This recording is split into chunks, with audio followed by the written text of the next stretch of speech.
ஜாதி மதமே இல்லாத ஒரு ஊர். இந்த ஊர்ல எல்லா வீடுமே குடிசை வீடா மட்டும்தான் இருக்கும். ஒரு மெத்த வீடு கூட இங்க உங்களால பார்க்கவே முடியாது. இந்த ஊர்ல யார் வீட்லயுமே கரண்ட் கிடையாது. அப்படியே லைட் வேணும்னாலும் சோலார் லைட் மட்டும்தான், அதுல லைட் மட்டும்தான் எரியும்.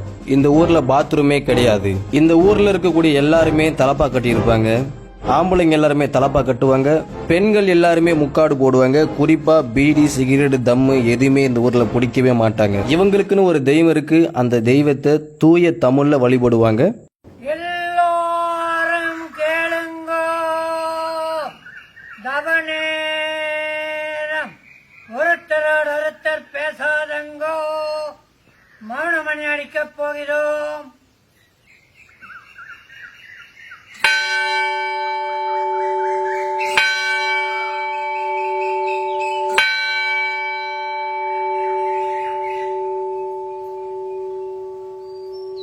யுகத்தரசு உருமகாலய காலம்,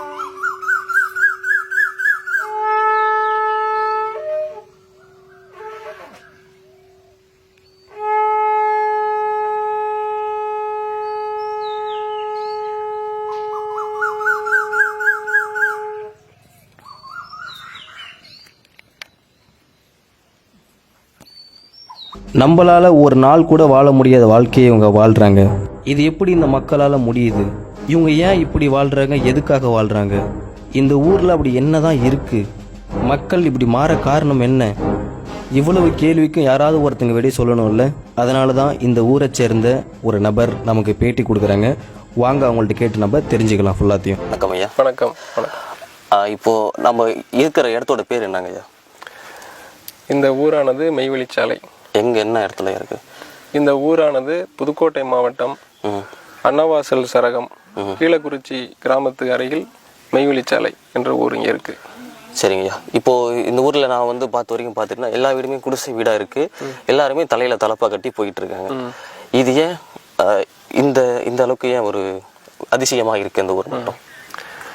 இங்க இது வந்து என்னன்னா, மெய்வெளிச்சாலை என்பது ஒரு ஆன்மீக தலம். சரிங்க ஐயா. மெய்வெளிச்சாலை, மெய் என்பது உண்மை, உண்மை, மெய் என்பது தேகம் அப்படின்னு சொல்லுவாங்க. ஓகே. இப்ப வழி என்பது தெரியும், பாதை. சாலை என்பது சா என்பது சாவு, லை என்பது ஜெயிப்பது, லைப்பது. அப்ப இந்த வழியில வந்தா சாவை ஜெயிப்பதற்கு உண்டான ஒரு பாதை, அதுதான் இந்த மெய்வெளிச்சாலை என்ற இந்த ஊர். இங்க 69 ஜாதி மக்கள் இங்க இருக்காங்க. இது வந்து ஒரு ஆன்மீக தலமா ஏற்படுத்தப்பட்டுள்ளது. இங்கே வந்து பொன்னரங்க தேவாலயம் என்ற ஒரு ஆலயம் இருக்கு. அந்த ஆலயமும் கிடுகுல தான் அமையப்பட்டு ஆலயம் இருக்கு. இங்க இருந்து வாழக்கூடிய விடுதிகளும் பார்த்தீங்கன்னா குடிசையில தான் இருக்கும். இது ஒரு ஆசிரமம்ன்றனால ஒரு கட்டாய ஒரு எளிமைத்தனத்தோட இங்க எடுத்து வைக்கப்பட்டிருக்கு. இங்க வந்து கரண்ட் வசதி கிடையாது. இங்க நவீனமான உபகரணங்கள், டிவி, ஃப்ரிட்ஜு, வாஷிங் மிஷின் அதெல்லாம் இங்கே பயன்படுத்துறது கிடையாது. இங்கே எந்த விதமான ஒரு ஏற்றத்தாழ்வு இல்லாமல் இங்கே ஒரு வணக்கத்துக்குரிய ஒரு எல்லையாக இந்த எல்லை இருக்கணுன்றதுக்காக இங்கே விடுதிகள் இந்த ஆசிரமம் அமைப்பில் எடுத்து வச்சுருக்காங்க. இதற்கு மேலே நம்ம இங்கே இருக்கக்கூடிய விடுதிகள் பார்த்திங்கன்னா கூரையில் மேய்ஞ்சிருப்பாங்க. செவரெல்லாம் பார்த்திங்கன்னா ஒரு 4 அடி 5 அடி தான் இருக்கும். இப்போ எங்கேயாவது ஒரு எர்த்குவாக் பில்டிங் நடக்கிற இடத்துல எர்த்குவாக் வந்தால் என்ன ஆகும்? பில்டிங்லாம் விழுந்தால் நம்மளுக்கு சேதம் அதிகமாக இருக்கும் இல்லையா? இங்கே அந்த எர்த்குவாக்கே வந்தாலும் இங்கே ஒரு பாதிப்பு வராது அப்படின்ற ஒரு அமைப்பால் இது ஒரு பாதுகாக்கப்பட்ட ஒரு எல்லையாக இதை வடிவமைச்சிருக்காங்க. சரிங்க. அப்படி வடிவமைக்கிறதுக்கு என்ன காரணம்? அப்படி என்ன இங்கே நடக்குது?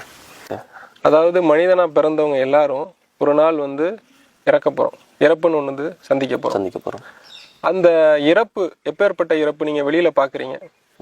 இறந்தா என்ன நடக்குது? இறந்தா கை காலம் விரிச்சிருது, அப்புறம் உடம்பு துர்நாற்றம் ஆயிடுது, அப்புறம் ஒரு மாதிரி ஆயிடுறாங்க, கண்ணு எல்லாம் மூடிடுறாங்க, ஏதோ அப்படியே உடம்பு ஒரு மாதிரி ஆயிடுது.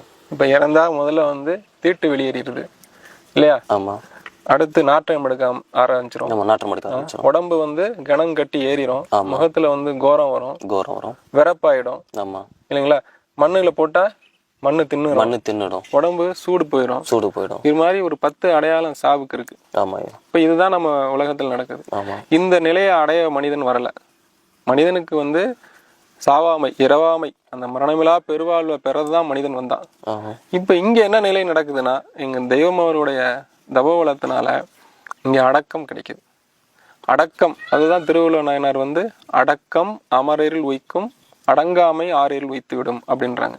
இந்த அடக்கம் நிலையில என்ன அப்படின்னா, இங்க வந்து அடக்கமானவங்களுக்கு தேகம் வந்து சூடு இருக்கும். சூடு இருக்குமா? சூடு இருக்கும். இப்ப உடம்புல நம்மளுக்கு ஒரு டெம்பரேச்சர் சூடு இருக்கு இல்லையா, இந்த சூடு இருக்கும், வேர்க்கும், நாற்றம் எடுக்காது, அவங்களுடைய விரைக்காது, துவளும், எவ்வளவு நாள் வெளியில வச்சிருந்தாலும் வாடடிக்காது.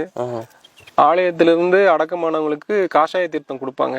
அது தொண்டைக்குள்ள அவங்க இறங்கும், அப்படி உள்ள இறங்கி இறங்கும். அவங்கள மண்மறைவு பண்ணாலும் மண்ணு வந்து தீண்டாது. மண்ணு தீண்டாது.